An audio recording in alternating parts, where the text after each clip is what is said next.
Shalom, selamat pagi Bapak Ibu Saudara yang terkasih dalam Tuhan.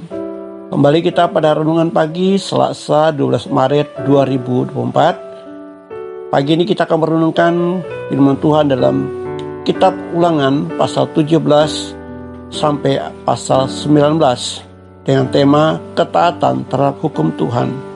Bunyi firman Tuhan demikian, lalu berkatalah Tuhan kepadaku, apa yang dikatakan mereka itu baik.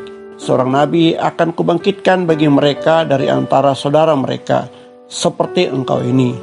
Aku akan menaruh firmanku ke dalam mulutnya, dan ia akan mengatakan kepada mereka segala yang kuperintahkan kepadanya.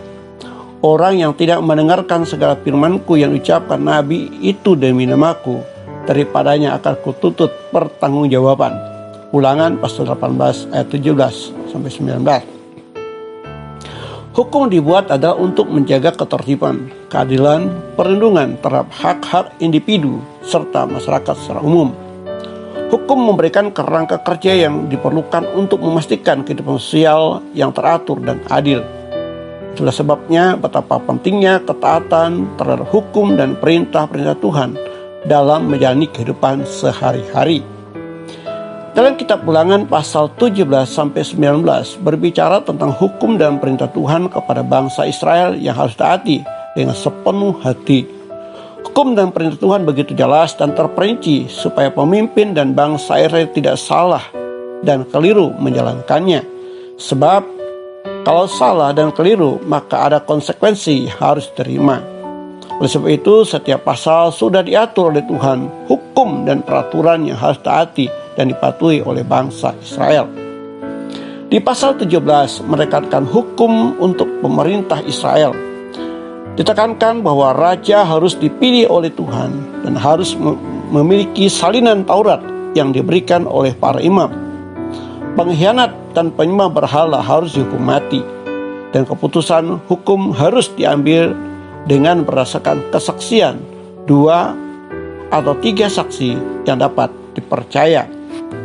Selanjutnya di pasal 18 menekankan tentang pentingnya para imam dan nabi dalam membimbing umat Allah. Orang Israel diminta untuk tidak meniru praktek-praktek penyembahan berhala bangsa-bangsa yang ada di sekitarnya. Sebaliknya mereka harus mendengarkan dan taat kepada para nabi yang telah diutus oleh Tuhan. Seorang nabi harus mengatakan apa yang Tuhan pesankan, dan jika lain yang mereka katakan, maka mereka juga harus dihukum mati. Di pasal 19 ada hal yang menarik. Di bagian ini membahas tentang pembentukan kota-kota pelarian yang berfungsi sebagai tempat perlindungan bagi para pembunuh yang tidak sengaja. Sistem peradilan juga harus berlaku adil, dan kesaksian 2 atau 3 saksi diperlukan untuk menghukum seseorang. Jika ada kesaksian palsu, pelapor harus menerima hukuman yang akan ditimpakan pada orang yang dilaporkan. Dalam pasal ini mengingatkan kita betapa pentingnya menjaga kekudusan dan kesucian dalam ibadah kita kepada Tuhan. Bangsa Israel pada saat itu diperintahkan untuk tidak melakukan praktek-praktek penyembahan berhala yang umum dilakukan oleh bangsa di sekitarnya. Mereka harus setia hanya kepada Allah yang satu dan tidak menyembah dewa-dewa lain. Betapa mudahnya kita tergoda oleh naluri manusia untuk mencari kepuasan dan jaminan dalam bentuk yang tidak benar. Banyak orang di zaman sekarang terjerat dalam penyembahan berhala yang tidak nyata, seperti uang, popularitas, kekuasaan, atau benda-benda dunia lainnya. Kita seringkali melupakan Allah yang sejati dan terlalu sibuk mencari kepuasan duniawi. Melalui renungan ini, mari kita menjaga kekudusan, kejujuran, dan kesetiaan dalam ibadah kita kepada Tuhan.